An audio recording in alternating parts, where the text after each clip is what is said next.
Kamit din ako dinhi sa Korean restaurant ang amigo sa ako ang bana kay iyang giimbitaran.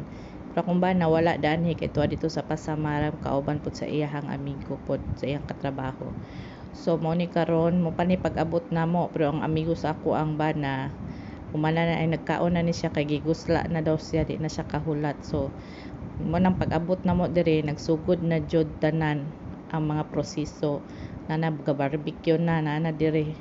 Murag dugay-dugay na pud ko wala kabalik diri sa Korean restaurant kani dool sa mall kay mahal kaayo guys, dili may ingon nga maka-afford jud dayon diri kay mahalon ni siya.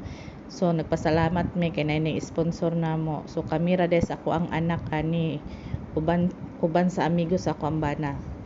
So mo ni siya guys, mo ni amo ang pani hapon karong gabi una. So mo na siya nagbidyo-bidyo papunta no. Og ang ilahang pagkaon diri wala ko kabalo kung lami ba jud siya. Para sa ako kay okay lang jud. Kay lami siya kay libre man. So mo ni siya gisulayan pud ako ng pagkaon nga butang sa litos. Dako jud kay kog kahungit no kay gigusla na pud ko ani. Ang akong anak inuwi pa jud nga di pud jud mo kaon. So mo ni siya gisulayan pud nako ni ang kanang baby octopus butangan nako og kanang kimchi o katong sili has sus Ginoo ko hasta man king halang nga day kistanan as in jud.